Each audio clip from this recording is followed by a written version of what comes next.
நீங்கள் அமைதியாக இருந்தாலே அழகு, பேசணும் அவசியம் இல்லை. அவருக்கு தமிழில் பேசுகிறதா, இங்கிலீஷில் பேசுகிறதா, இல்லை தமிழ்நாட்டில் வந்து கன்னடம் பேசுனா தப்பாக போயிடுமா, இத்தனை கொஸ்டின். தமிழர்கள் வந்து அப்படி இல்லை, நீங்கள் எதை பேச ரசிப்போம். நாங்கள் கன்னடம் பேச ரசிப்போம், தெலுங்கு பேச ரசிப்போம், மலையாளம் பேச ரசிப்போம். எங்களுக்கு மொழியே பிரச்சனை இல்லை.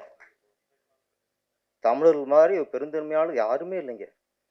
இங்கே திறமை தான் முக்கியம். எங்களுக்கு பிடிக்கணும், அவ்வளோதான். ரஜினி பிடிச்சி போச்சுன்னா நாங்கள் சூப்பர் ஸ்டாராக கொண்டாடிடுவோம்.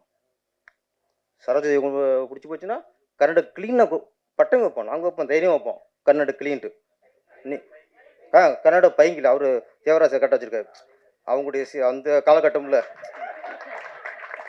நம்ம சிம்ரன் குஷ்புனா கட்ட சொல்லுவோம். பானுமதி சரோஜதேவினா அவர் என் பட்டம்லாம் கட்ட சொல்லுவார். என்னடா கன்னட பைங்கிலி. நீங்கள் அங்கேயே நாங்கள் எங்கள் தமிழ் பொண்ணை நடிக்க வைக்க அனுப்புகிறோம். நீங்கள் தமிழ் பைங்கிலி இங்கே பட்டம் வைப்பீங்களா யாராவது? நாங்கள் வைப்போம்யா, வைப்போம் இல்லைண்ணே? ஆமாம், கன்னட கட்டளகி நாங்கள் நல்லா வைப்போம். சொல்கிறேன், நீங்கள் பயப்படக்கூடாது. ஹீரோ வந்து நீங்கள் கன்னடத்தையும் பேசுகிறீங்க அழகா. பாருங்கள், நீங்கள் இங்கிலீஷ் பேசும்போது இங்கே யாரும் கைதட்டலை, ஆனால் கன்னடம் பேசும்போது நாங்கள் எல்லோரும் கைதட்டோம். அதான் தமிழர்கள். தமிழ் பெருமை சொல்லிட்டே போகலாம். எங்களுக்கு தெரிஞ்ச விஷயம் இது வரைக்கும் தமிழில் இருந்தால் உலகத்தின் முதன்மொழி தமிழ் சொல்லி கொடுத்துட்டாங்க. எங்களுக்கு தமிழில் இருந்தால் தெலுங்கு போச்சு சொல்லி கொடுத்துட்டாங்க. தமிழில் இருந்தால் மலையாளம் உருவானதும் சொல்லி கொடுத்துட்டாங்க. தமிழில் இருந்தால் கன்னடம் உருவாச்சுன்னு சொல்லி கொடுத்துட்டாங்க. இதெல்லாம் வரலாறுன்னு நாங்கள் நம்புகிறோம். கன்னடம் வேறு தமிழ் வேறுனா ஓகே, எங்கள் ஆர்குமெண்ட் பண்ண மாட்டாங்க. நாங்கள் எங்கள் நம்பிக்கை சொல்கிறோம். கன்னடத்துக்கும் தமிழ் சம்மந்தம் இல்லை. யார் ஆர்குமெண்ட் பண்ணுறாங்களா யாராவது? நீங்கள் அப்படி ஒரு நம்பிக்கை தான் நீங்கள் நம்பிக்கீங்க. எங்கள் நம்பிக்கை இப்படி. கடவுள் ஒருத்தன் இருக்கிறாங்கிறான், ஒரு கொஸ்டின் இல்லைங்குது, அது அவங்க நம்பிக்கை. இல்லைங்கிறது இருக்குங்கிறது இன்னொரு நம்பிக்கை. அது மாதிரி இங்கே தமிழ் மண்ணில் மொழிக்கும் கலைக்கும் சம்பந்தம் இல்லை. உங்களை வரவேற்கிறோம், வாழ்த்துக்கள். போதுமா கவிதா மேடம்? கண்டென்ட் போதுமா? அதுக்கு அவர் இருக்காரு. நான் சொல்கிறேன், எனக்கு வந்து தமிழே சரியாக தெரியாது, ஒத்துக்கிறேன்.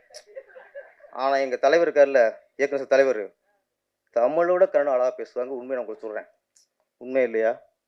நான் பார்த்துருக்கேன் பெங்களூரில். இங்கே நான் கன்னடம் பேசி பார்த்தது இல்லை. ஆமாம். அங்கே பெங்களூர் போயிட்டு ரூட்டு கேட்குறான்.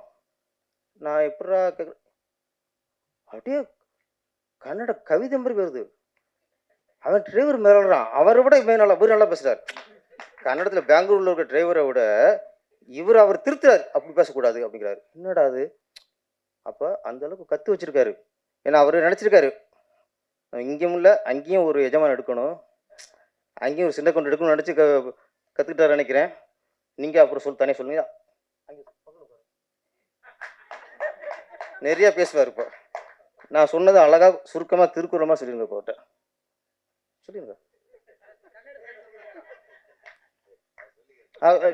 எல்லா கேமராவும் அங்கே பேன் பண்ணுங்க, சொல்லுங்க. ஏன்னா நான் பேசிக்கிட்டு பாரு பேசுங்க.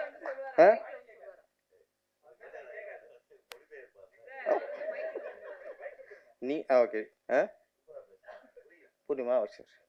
இல்லை கன்னடக்காரர் தமிழ் நம்ம பேசினா புரியும், நம்ம பேசினா அவங்களுக்கு புரியாது. அது வேறு விஷயம். நம்ம எல்லா மொழியும் புரியும் அவங்களுக்கு. தெலுங்கு புரியும், மலையாளம் புரியும், கன்னடா புரியும், எல்லாம் புரியும். நம்ம பேசினா அவங்களுக்கு புரியாது. இல்லை தான் மேட்ரு. இந்த படத்தை கதைக்கு வருவான் கைமேரா.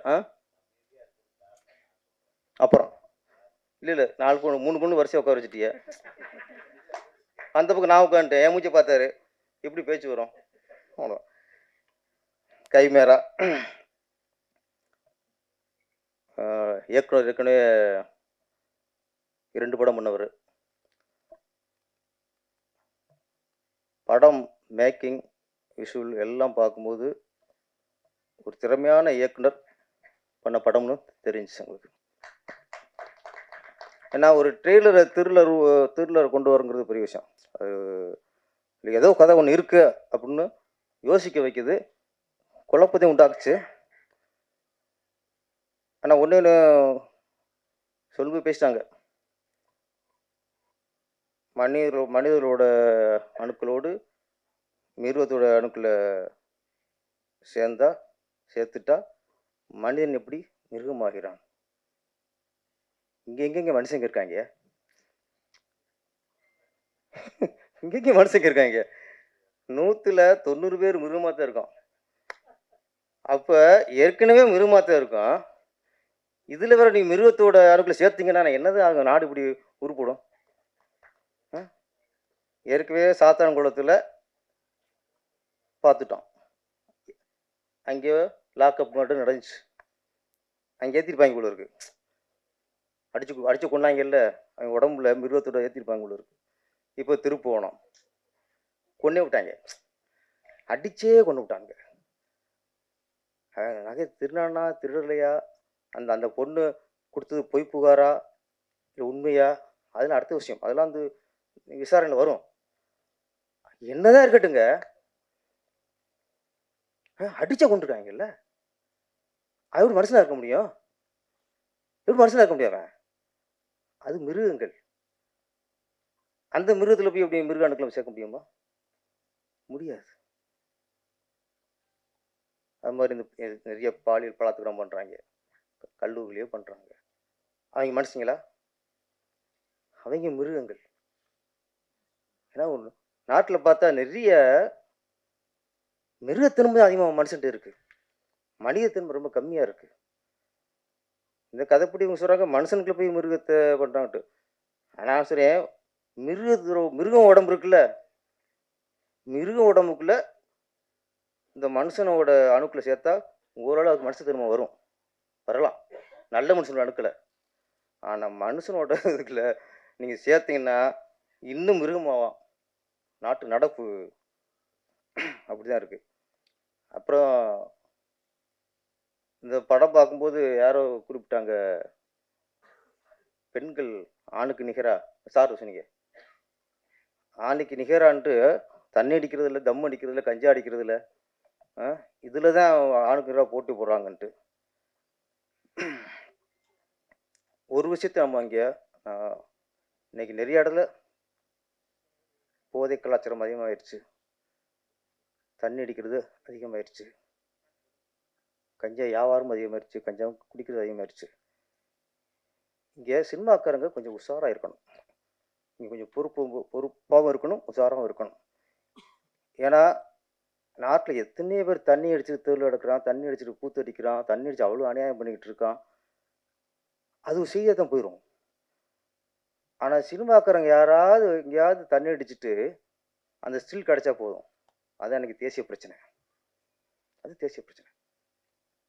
உலகத்தில் யாருமே தண்ணி அடிக்காத மாதிரியும், சினிமாக்காரன் மட்டும்தான் தண்ணி அடிச்ச மாதிரியும் அவ்வளோ ஃபோக்கஸ் ஆயிடும். நடிகர் ஸ்ரீகாந்த் போதை பழக்கத்துக்குள்ள இருந்திருக்காரு. ஓகே, அதெல்லாம் அது தவறு தான், அது தவறு. கைது பண்ணது சரி, விசாரிச்சது சரி. ஒரே ஒரு கேள்விதான்,